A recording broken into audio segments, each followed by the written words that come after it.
ിലേക്ക് എല്ലാ പ്രേക്ഷകർക്കും സ്വാഗതം. മന്ത്രി കെ.ബി. ഗണേഷ് കുമാറിനെതിരെ സ്വന്തം ഭാര്യ തന്നെ നേരിട്ട് സ്ത്രീപീഡന പരാതി നൽകിയിട്ടും ഇവിടെ ഒന്നും നടന്നില്ല. താൻ ചെയ്ത അപരാധത്തിന് ഭാര്യയോട് ക്ഷമാപണം നടത്തിയതോടെ വിവാദം അവസാനിച്ചുവെന്നാണ് ഗണേഷ് കുമാറിന്റെ നിലപാട്. വിവാഹേതര ബന്ധ വിവാദത്തിൽ മന്ത്രി കെ.ബി. ഗണേഷ് കുമാറെ സംരക്ഷിക്കാൻ മുഖ്യമന്ത്രിയും രംഗത്തുണ്ട്. മുഖ്യമന്ത്രിയുമായുള്ള കൂടിക്കാഴ്ചയിൽ മന്ത്രിസ്ഥാനം രാജിവെക്കില്ല എന്ന തീരുമാനവും ഉണ്ടായിട്ടുണ്ട്. മന്ത്രിക്കെതിരായ വിവാദം മന്ത്രിസഭാ യോഗത്തിലും ചർച്ചയായില്ല. രാജിവേണമെന്ന നിലപാട് സ്വീകരിക്കുന്ന CPIയുടെ സ്വന്തം മന്ത്രിമാർ കമ എന്നൊരു അക്ഷരം പോലും ഈ മന്ത്രിസഭാ യോഗത്തിൽ ഉരിയാടിയതുമില്ല. സർക്കാരിൻ്റെയും ഗതാഗത മന്ത്രി ഗണേഷ് കുമാറിൻ്റെയും ഇമേജ് തകർന്ന് തരിപ്പണമായി എന്നതിൽ തർക്കമില്ല. പഞ്ചറായി ഗണേഷ് ഡീലക്സ്. ഈ വിഷയമാണ് ഇന്ന് ജനശബ്ദം ചർച്ച ചെയ്യുന്നത്. പ്രേക്ഷകർക്കും ഈ ചർച്ചയിൽ പങ്കെടുക്കാം. BJP പ്രതിനിധി അഡ്വക്കേറ്റ് VP ശ്രീപത്മനാഭനും നമുക്കൊപ്പം പങ്കുചേരുന്നുണ്ട്. ആദ്യം അഡ്വക്കേറ്റ് VP ശ്രീപത്മനാഭൻ, ഇത്തരം മന്ത്രിസഭയിലുള്ള ഒരാൾക്കെതിരെ ഇത്തരമൊരു ആരോപണം അല്ലെങ്കിൽ ഇത്തരത്തിലൊരു പരാതി വരുമ്പോൾ ഇതിനു മുമ്പ് നമ്മൾ കണ്ടിട്ടുള്ളതാണ്. ഉമ്മൻചാണ്ടി സർക്കാരിൽ ഇതേ മന്ത്രി സമാനമായ പരാതി നേരിട്ടു. അന്ന് അദ്ദേഹം രാജിവെക്കേണ്ട സാഹചര്യമുണ്ടായി. അതുമാത്രമല്ല, ഒന്നാം പിണറായി സർക്കാരിൽ നമ്മൾ കണ്ടതാണ്. ഇന്നത്തെ വനം മന്ത്രി AK ശശീന്ദ്രനെതിരെ ഇതേപോലെ ഒരു പരാതി വന്നു. അപ്പോൾ തന്നെ അദ്ദേഹം രാജിവെച്ചു. അപ്പോൾ മന്ത്രിമാർക്കെതിരെ ഇത്തരത്തിലുള്ള പരാതികൾ വരുമ്പോൾ രാജിവെക്കുക എന്നുള്ളത് അത് ധാർമ്മിക ബോധത്തിൻ്റെ അല്ലെങ്കിൽ ആ മന്ത്രിസഭയുടെ കെട്ടുറപ്പിനെ അല്ലെങ്കിൽ ഇമേജിനെ ഒക്കെ ബാധിക്കുന്ന കാര്യമാണ്. പക്ഷേ തെരഞ്ഞെടുപ്പ് പടിവാതിക്കൽ എത്തി നിൽക്കുന്നത് കൊണ്ടാണോ കെ.ബി. ഗണേഷ് കുമാറിനെ മുഖ്യമന്ത്രി സംരക്ഷിക്കുന്നത്? എന്താണ് അങ്ങേക്ക് തോന്നുന്നത് അഡ്വക്കേറ്റ് VP ശ്രീപത്മനാഭൻ? അല്ല, അതിൽ ആദ്യത്തെ കാര്യം, ഈ മന്ത്രിസഭയിൽ നിന്നും നിങ്ങൾ എന്ത് ധാർമ്മികതയാണ് പ്രതീക്ഷിക്കുന്നത്, അല്ലെങ്കിൽ എന്ത് ധാർമ്മികതയാണ് പ്രതീക്ഷിക്കേണ്ടത്? ഇന്ത്യൻ ഭരണഘടനയിൽ കുന്തവും കുടച്ചക്രവും ഉണ്ട് എന്ന് പറഞ്ഞാൽ ഈ മന്ത്രിസഭയിൽ ഇപ്പോഴും മന്ത്രിയല്ലേ? ഒന്ന്. രണ്ട്, ഈ മന്ത്രിസഭയുടെ കാലഘട്ടത്തിലല്ലേ ശബരിമല അയ്യപ്പ ക്ഷേത്രത്തിലെ സ്വർണം കവർച്ച ചെയ്തത്? ഈ മന്ത്രിസഭയുടെ കാലത്തല്ലേ സ്വർണം നഷ്ടപ്പെടുത്തിയ വ്യക്തിക്ക് വീണ്ടും അവിടുത്തെ ഉരുപ്പടികൾ എടുത്തു കൊടുത്തത്? ഈ മന്ത്രിസഭയുടെ കാലഘട്ടത്തിലല്ലേ നമ്മുടെ അയ്യപ്പ സംഗമത്തിന്റെ പേരിൽ കോടാനുകോടി രൂപ പൊടിച്ചത്? അപ്പൊ ഈ മന്ത്രിസഭയിൽ നിന്ന് എന്ത് ധാർമ്മികതയാണ് പ്രതീക്ഷിക്കേണ്ടത്? ധാർമ്മികതയും ഈ മന്ത്രിസഭയും തമ്മിൽ കടലും കടലാടിയും തമ്മിലുള്ള ബന്ധമേ ഉള്ളൂ. ഒന്നത്. രണ്ട്, ശ്രീ ഗണേഷ് കുമാറിന്റെ കാര്യം പറഞ്ഞാൽ, ഗണേഷ് കുമാർ നേരത്തെയും ഇത്തരത്തിലുള്ള വിവാദങ്ങൾ സൃഷ്ടിച്ച ആളാണ്, ഇത്തരത്തിലുള്ള പഴി കേൾപ്പിച്ച ആളാണ്. അപ്പൊ ഗണേഷ് കുമാറിന്റെ സ്വഭാവത്തിൽ വലിയ മാറ്റമൊന്നും വന്നിട്ടില്ല എന്നാണല്ലോ ഇപ്പോ ഇതിൽ നിന്ന് മനസ്സിലാക്കേണ്ടത്. കാരണം അദ്ദേഹം തെറ്റ് സമ്മതിച്ച് മാപ്പ് പറഞ്ഞല്ലോ. ആദ്യമായി തെറ്റ് ചെയ്യുന്ന ആൾ മാപ്പ് പറഞ്ഞാൽ അത് മനസ്സിലാക്കാം. 10 വർഷം മുന്നേ ഇതേ തെറ്റ് ചെയ്താൽ ഇപ്പോൾ വീണ്ടും അദ്ദേഹത്തിന് 60 വയസ്സായി എന്നാ ഞാൻ മനസ്സിലാക്കുന്നത്.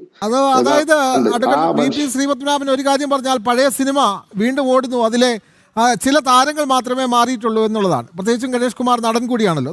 നമുക്ക് ഇപ്പോൾ ഒരു പ്രേക്ഷകൻ കൂടി ചേരുന്നുണ്ട്. എറണാകുളത്ത് നിന്നും ശ്രീ വിനോദ്. ഈ വിഷയത്തിൽ പ്രതികരിക്കാം. എറണാകുളത്തുനിന്നാണ്, വിനോദാണ്. ഈ വിഷയത്തില് വളരെ പ്രസക്തമായിട്ടുള്ള കാര്യം എന്ന് പറയുന്നത്, ഇന്നലത്തെ ദിവസം മുഖ്യമന്ത്രി ഒരു മാപ്പ് പറയുണ്ടായി. സത്യത്തില് മാപ്പ് പറയേണ്ട വ്യക്തിയുടെ അടുത്തല്ല മാപ്പ് പറഞ്ഞത്. അദ്ദേഹം മാപ്പ് പറയേണ്ടിയിരുന്നത് ഗണേഷ് കുമാറിന്റെ വൈഫിന്റെ അടുത്തായിരുന്നു. അതാണ്. അതിന് പകരം മമ്മൂട്ടിയുടെ അടുത്താണ് മാപ്പ് പറഞ്ഞത്. ഗണേഷിന് മാപ്പ് കൊടുത്തു. ശ്രീ വിനോദ്, ഗണേഷിന് മാപ്പ് കൊടുത്തു, മമ്മൂട്ടിയോട് മാപ്പ് പറഞ്ഞു. അതാണ് സത്യം. അതെ അതെ അതെ അതെ വളരെ വളരെ പരിതാപകരമായ ഒരു അവസ്ഥയിലാണ് കേരളത്തിലെ ജനങ്ങൾ. സത്യം പറഞ്ഞാൽ ഞാൻ ഈ ആത്മീയതയിൽ വിശ്വസിക്കുന്ന ആളാണ്. ഞാൻ പറയുന്നത് കേരളത്തിലെ ജനങ്ങൾക്ക് ഒട്ടടക്കമുള്ള ഒരു കർമ്മദോഷമാണ് ഇപ്പോ ഈ ഗവൺമെന്റ് തുടരുന്നത്, എന്റെ ഒരു അഭിപ്രായത്തില്. ഇത്രയാണ് എനിക്ക് പറയാനുള്ളത്. വളരെയധികം നന്ദി ശ്രീ വിനോദ്. അടുത്ത ശ്രീപത്മനാഭൻ, ഇവിടെ നമ്മുടെ പ്രേക്ഷകർ പറയുന്നത് മമ്മൂട്ടിയോട് ഒരു കാര്യത്തിന് മുഖ്യമന്ത്രി അങ്ങോട്ട് മാപ്പ് പറഞ്ഞു. ഇത് ഇപ്പോൾ ഗണേഷ് കുമാറിന് മാപ്പ് കൊടുക്കുകയും ചെയ്തു. അഡ്വക്കേറ്റ് ശ്രീപത്മനാഭൻ. അല്ല, അതില് എന്താ അറിയോ, ഒന്നാമത്തെ കാര്യം, ഈ ഗണേഷ് കുമാറും ഭാര്യയും തമ്മിലുള്ള വിഷയം, അവര് ഭാര്യയും ഭർത്താവും തമ്മിലുള്ള വിഷയം മാത്രമായി അവസാനിപ്പിച്ചിരുന്നെങ്കിൽ ഈ പ്രശ്നങ്ങളൊന്നുമില്ല. മറിച്ച് ഇത് പൊതുസമൂഹത്തിന് മുമ്പാകെ കൊണ്ടുവന്നു. പോലീസിനെ വിളിച്ചു പറഞ്ഞു, അതിനുശേഷം മാധ്യമങ്ങളോട് പറഞ്ഞു. ഇന്നലെ ഈ സമയത്തൊക്കെ എല്ലാ മാധ്യമങ്ങളെയും വിളിച്ച് ഈ അങ്ങനെ ചെയ്തു ഇങ്ങനെ ചെയ്തു എന്ന് പറയലായിരുന്നല്ലോ നടന്നത്. അപ്പൊ ഇത് പൊതുസമൂഹത്തിന് മുമ്പ് സത്യത്തിൽ കൊണ്ടുവരേണ്ട ആവശ്യം എന്തായിരുന്നു? ഭാര്യ ഭർത്താവും തമ്മിലുള്ള പ്രശ്നം ഭാര്യയും ഭർത്താവും തമ്മിൽ പറഞ്ഞു തീർത്താ പോരെ. പക്ഷെ പോലീസിനെ വിളിച്ചു വരുത്തി, പൊതുസമൂഹത്തെ വിളിച്ചു വരുത്തി, ചാനലുകൾക്കൊക്കെ ഇന്റർവ്യൂ കൊടുത്തു. അപ്പോ ഇങ്ങനെ നമ്മുടെ ഒരു എന്താ പറയാ പബ്ലിക് സ്പേസ്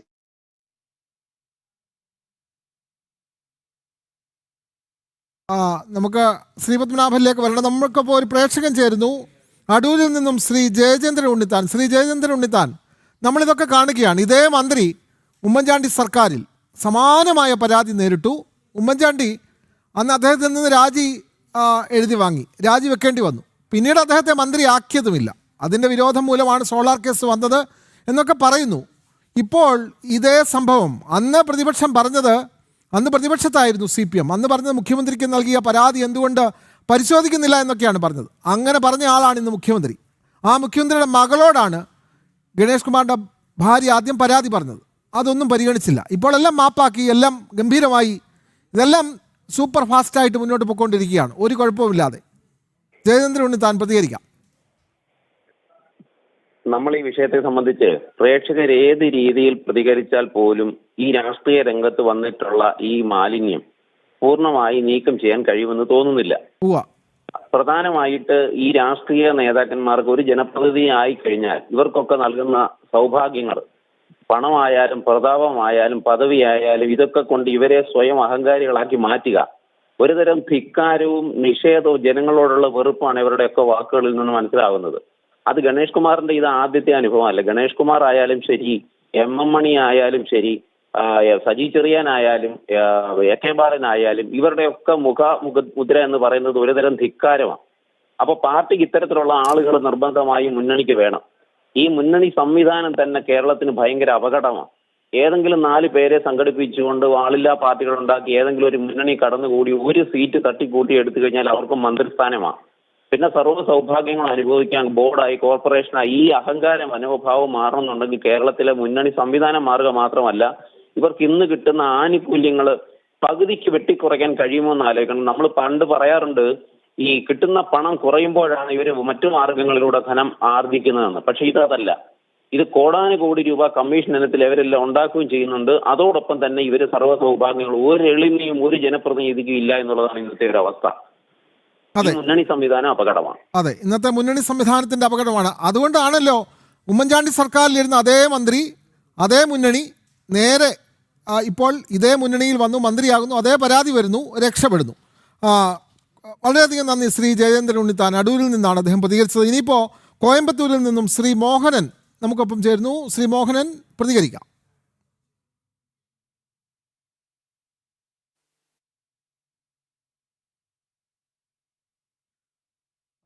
മോഹൻ്റെ ഫോൺ ബന്ധം ഇപ്പോൾ നമുക്ക് ലഭിക്കാതെ പോയിരിക്കുന്നു. അഡ്വക്കേറ്റ് ശ്രീപത്മനാഭനിലേക്ക് പോകാം. അഡ്വക്കേറ്റ് ശ്രീപത്മനാഭൻ, ഇവിടെ ഈ മുന്നണികളെയൊക്കെ ചെറിയ പാർട്ടികളാണെങ്കിൽ പോലും ഒരു MLA മാത്രമാണ് ഉണ്ടെങ്കിൽ പോലും അവരെയൊക്കെ പ്രധാനപ്പെട്ട മുന്നണികൾ ഭയപ്പെടുകയാണ്. അല്ലെങ്കിൽ അവർ മാറി നിന്നാൽ ചില കുഴപ്പങ്ങൾ വരും, ചില പരാജയങ്ങൾ വരും. തുറന്ന് മുഖത്ത് നോക്കി കാര്യങ്ങൾ പറയാൻ ഈ CPM-നെ പോലെ അല്ലെ കോൺഗ്രസിനെ പോലെ പ്രധാനപ്പെട്ട കക്ഷികൾക്ക് കഴിയാതെ പോകുന്നു. അതിൻ്റെ കൂടി ഒരു തെളിവല്ല ഇത്തരം സംഭവങ്ങൾ, അഡ്വക്കേറ്റ് ശ്രീപത്മനാഭൻ? അല്ല, തീർച്ചയായിട്ടും അതിനൊരു കാരണമുണ്ട്. CPIM-നോ കോൺഗ്രസിനോ ഒന്നും പഴയ ശക്തി ഇല്ലല്ലോ. കേരളത്തിൽ ഒരു മുന്നണി സംവിധാനത്തിന് നേതൃത്വം കൊടുക്കുന്ന പാർട്ടികൾ എന്നതിലുപരി കേരളത്തിലെ ഒരു 50 സീറ്റിൽ സ്വന്തം നിലയിൽ ജയിക്കാനുള്ള ശേഷിയുണ്ടോ? ഇല്ല. അപ്പൊ അവർക്ക് ഈ മുന്നണി സംവിധാനത്തെ ആശ്രയിക്കേണ്ടി വരുന്നു. ആദ്യം അവര് വലിയ വലിയ ഘടകകക്ഷികളെയാണ് ആശ്രയിച്ചിരുന്നത്. ഇപ്പോ ആ വലിയ ഘടകകക്ഷികൾ വിചാരിച്ചാൽ, ഇപ്പൊ CPM CPI കൂടി ഒറ്റയ്ക്ക് വിചാരിച്ചു, രണ്ടുപേരും മാത്രം വിചാരിച്ചാൽ, അല്ലെങ്കിൽ കോൺഗ്രസും ലീഗും മാത്രം വിചാരിച്ചാലൊന്നും കേരളത്തിൽ ഇന്ന് ഭരണം പിടിക്കാൻ സാധിക്കില്ല. അതാണ്. അപ്പൊ അതുകൊണ്ട് ഒരു സീറ്റ്, അര സീറ്റ് ഒക്കെയുള്ള ഒരു നിയോജക മണ്ഡലം പാർട്ടിയാണ്. ഇപ്പോ AB ഗണേഷ് കുമാറിന്റെ പാർട്ടി കൊല്ലം ജില്ലാ പാർട്ടി ഒന്നുമല്ല. പത്തനാപുരത്ത് മാത്രം നിയോജക മണ്ഡലം പത്തനാപുരം നിയോജക മണ്ഡലത്തിൽ പത്തനാപുരം മാത്രം പാർട്ടിയാണ്. ഉള്ള ഒരു പാർട്ടി. പത്തനാപുരം പാർട്ടി. ശ്രീ പത്മനാഭൻ ഒന്ന് തുടരണം. നമുക്ക് പ്രേക്ഷകൻ ചേരുന്നു അടൂരിൽ നിന്നും ശ്രീ രാജേഷ് പ്രതികരിക്കാം. ഹലോ രാജേഷ് പ്രതികരിക്കാം. ഹലോ ശ്രീ രാജേഷ് കേൾക്കാം. കേൾക്കാം സാറേ. പറഞ്ഞോളൂ സാറേ. പിന്നെ നമ്മുടെ ഈ കെ വി ഗണേഷ് കുമാറിന്റെ കാര്യത്തിൽ കാര്യങ്ങൾ പറയുവാണെങ്കിൽ നേരത്തെ മുതലേ പറഞ്ഞോളൂ കേൾക്കാം രാജേഷ്. കെ വി ഗണേഷ് കുമാറിന്റെ കാര്യത്തിൽ നേരത്തെ മുതലേ ചില പെൺവിഷയവുമായിട്ട് ബന്ധപ്പെട്ട് ചില കാര്യങ്ങൾ വരുന്നുണ്ട്. പക്ഷെ അതിനെ പാർട്ടി സംരക്ഷിക്കുകയാണ് അവരെ. ഹലോ കേൾക്കാം രാജേഷ് പറഞ്ഞോളൂ കേൾക്കാം. ഇതിനെ പാർട്ടി സംരക്ഷിക്കുകയാണ്. അതെ അതെ അതെ അതെ അതെ അതെ അതെ കേൾക്കാമോ സാറേ? കേൾക്കാം പറഞ്ഞോളൂ കേൾക്കാം. സാറേ, ഇതിനു മുമ്പ് തന്നെ ഇതേപോലെ തന്നെ പല പെൺവിഷയത്തിനകത്തും ഇഷ്യൂസിനകത്തും ഒക്കെ പുള്ളിക്കാരൻ ഇടപെട്ടിട്ടുണ്ട്. നമ്മുടെ കെ ബി ഗണേഷ് കുമാർ മന്ത്രി. അതെ അതെ അതെ സാറിന് കേൾക്കാമോ? കേൾക്കാം രാജേഷ് കേൾക്കാം പറഞ്ഞോളൂ. രാജേഷ് പറയുന്നത് ഞങ്ങൾക്ക് കേൾക്കാം. രാജേഷ് പറഞ്ഞോളൂ. നമുക്ക് ആ ഫോൺ ബന്ധത്തിൽ ചില തകരാറുണ്ട്. അഡ്വക്കേറ്റ് ശ്രീപത്മനാഭൻ, അങ്ങ് പറഞ്ഞു വന്നത് തുടരാം. ചെറിയ കക്ഷികളെ ഒരു പഞ്ചായത്തിൽ ഒരു മണ്ഡലത്തിൽ മാത്രം അവശേഷിക്കുന്ന, അവിടെ മാത്രം നേരിയ ശക്തിയുള്ള കക്ഷികളെയൊക്കെ പ്രധാനപ്പെട്ട പാർട്ടികൾ അവരുടെ മുമ്പിൽ കുമ്പിട്ട് നിൽക്കുകയാണ്. കാരണം അവർ മാറി നിന്നാൽ ചിലപ്പോൾ 1-2 സീറ്റ് നഷ്ടപ്പെട്ടാൽ ഭരണം നഷ്ടപ്പെടുന്ന സാഹചര്യമൊക്കെ ഉണ്ടാകും. അങ്ങനെയല്ലേ? അല്ല, ഞാൻ അതിനൊരു പ്രവർത്തനം നടത്താം. 2026 കൂടി ഈ ഈർക്കിലി പാർട്ടികളുണ്ടല്ലോ, ഒരു സീറ്റ് അര സീറ്റുള്ള പാർട്ടികൾ, ഇവരുടെ ഒരു അന്ത്യം സംഭവിക്കും. 2026 കേരളത്തിൽ നടക്കുന്ന നിയമസഭാ തെരഞ്ഞെടുപ്പിൽ അര സീറ്റ് ഒരു സീറ്റുള്ള പാർട്ടികളുടെ അന്ത്യമായിരിക്കും. പലരും ഈ തെരഞ്ഞെടുപ്പോടുകൂടി ഇല്ലാണ്ടാവും. അതിനുള്ള സാഹചര്യം കേരളത്തിൽ ഒരുങ്ങി വരുന്നുണ്ട്. അങ്ങനെ ഉയർന്നു ചിന്തിക്കാൻ കേരളത്തിലെ ജനങ്ങൾ തയ്യാറായിട്ടുണ്ട് എന്നാണ് ഞാൻ മനസ്സിലാക്കുന്നത്. അതോടുകൂടി ഈ സംവിധാനം അവസാനിക്കും. കാരണം നമുക്കിപ്പോൾ ഒരാൾ സ്വതന്ത്രനായി ജയിച്ചു വന്നിട്ട് അയാളെ നമ്മൾ കൂടെ കൂട്ടുന്നത് മനസ്സിലാക്കാം. പക്ഷെ ചില പാർട്ടികൾ അവര് വലിയ പാർട്ടി എന്ന നിലയിൽ നടിച്ച്, പാർട്ടി എന്ന് പറയുമ്പോൾ അതിന് ചില മര്യാദകളൊക്കെ ഉണ്ടല്ലോ. ഒരു രാഷ്ട്രീയ പാർട്ടി പാലിക്കേണ്ട ചില സാമൂഹ്യമായിട്ടും പൊതുരംഗത്തും പാലിക്കണം, ഇതൊന്നുമില്ലാതെ എന്തും ചെയ്യും ഞങ്ങൾ എന്ന രീതിയിൽ പ്രവർത്തിക്കുന്ന, ഒന്നാമത്തെ ഇത് പാർട്ടി ഇല്ല. ഞാനിത് അന്വേഷിച്ചപ്പോൾ ഈ പാർട്ടി ഒന്നും ഇങ്ങനെ ഇതൊരു ടീ പാർട്ടിയാണ് ഈ പറയുന്ന പാർട്ടി. ഇതിലൊന്നും ആരുമില്ല അവിടെയൊന്നും. അപ്പോൾ ഇവരെ എന്തും ചെയ്യാമെന്നുള്ള ഈ ധാരണ ഈ 2026 കൂടി അവസാനിക്കുമെന്ന് വിശ്വസിക്കുന്ന ഒരാളാണ് ഞാൻ. ഇവരിപ്പോ ചെയ്തിരിക്കുന്നത് എന്താ? പൊതുരംഗം മലീമസമാക്കിയതല്ലേ. ഇവര് തമ്മിലുള്ള പ്രശ്നം ഇവര് തമ്മിൽ സംസാരിച്ച് തീർക്കാതെ പോലീസിനെ വിളിച്ച് പത്രക്കാരെ വിളിച്ച് പൊതുരംഗം മലീമസമാക്കിയതാണ്.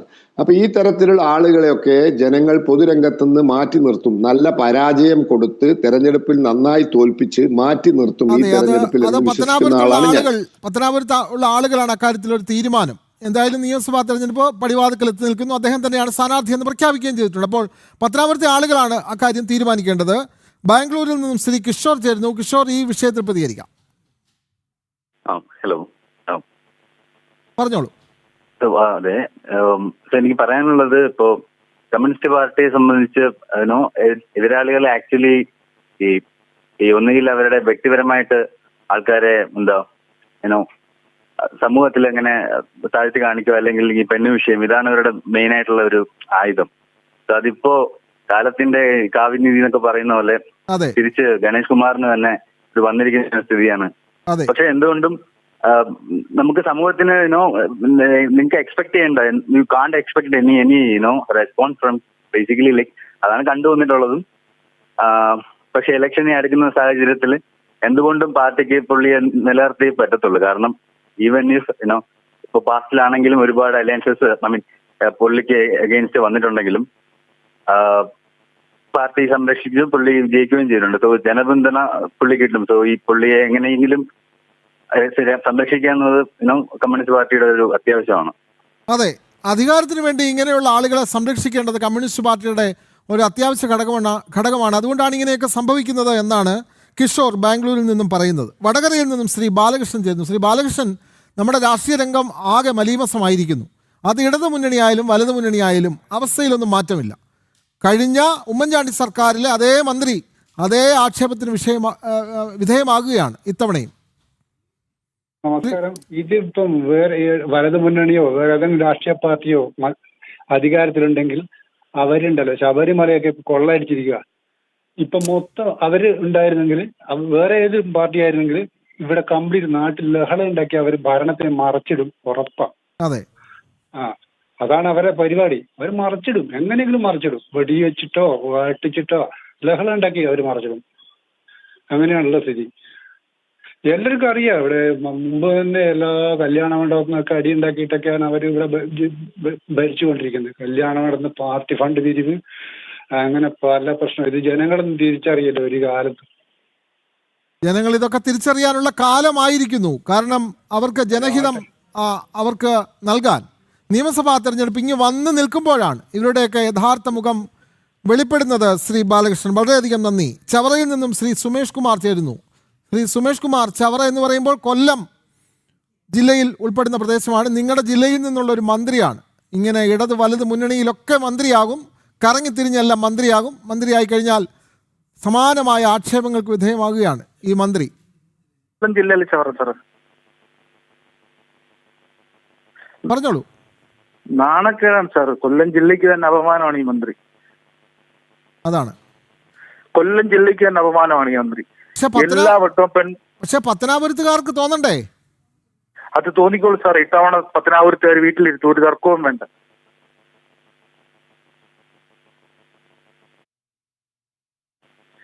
പറഞ്ഞോളൂ.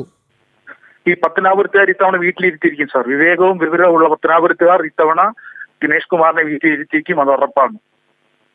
അതാണ് എനിക്ക് അക്കാര്യത്തിലുള്ള അഭിപ്രായം പറയാനുള്ളത്. യെസ്, വളരെയധികം നന്ദി ശ്രീ സുമേഷ് കുമാർ. അഡ്വക്കേറ്റ് ശ്രീപത്മനാഭൻ, നമ്മൾ കണ്ടിട്ടുള്ളതാണ് ഒരു കാലത്തും തോൽക്കാത്ത വലിയ വടവൃക്ഷങ്ങൾ നിലംപതിക്കുന്നത് നമ്മൾ കണ്ടിട്ടുള്ളതാണ്. ഈ ഗണേഷ് കുമാറിൻ്റെ അച്ഛൻ തന്നെ ആർ ബാലകൃഷ്ണപിള്ള, കൊട്ടാരക്കരയിൽ അദ്ദേഹത്തെ തകർക്കാൻ ആർക്കുമായിരുന്നില്ല. അദ്ദേഹമായിരുന്നു അവിടുത്തെ മുടിച്ചൂടാ മന്നൻ. പക്ഷേ അദ്ദേഹം ഒരു ഘട്ടത്തിൽ അദ്ദേഹത്തിന് പരാജയം സമ്മതിക്കേണ്ടി വന്നു.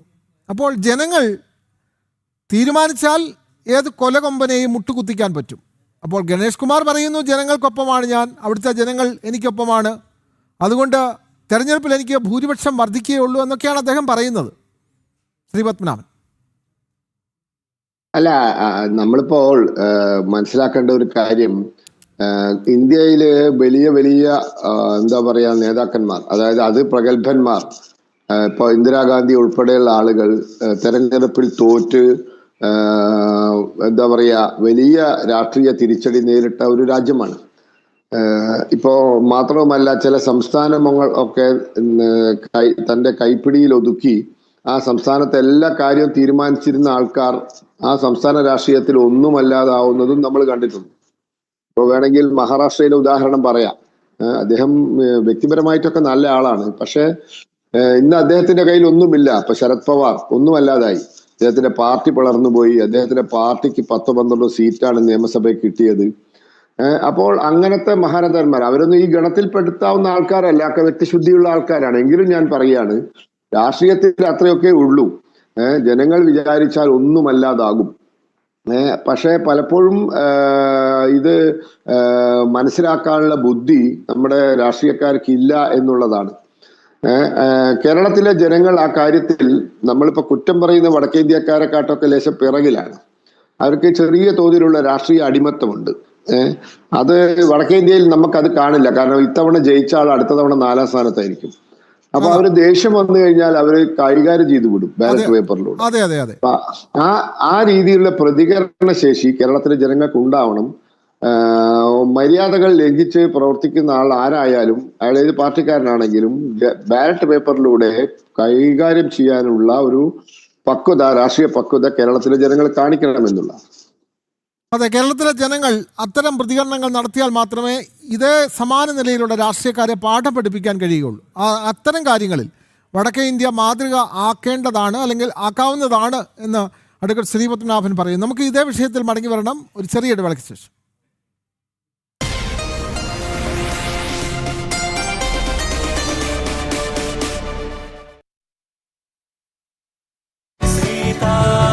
Top scrolling. Start finding.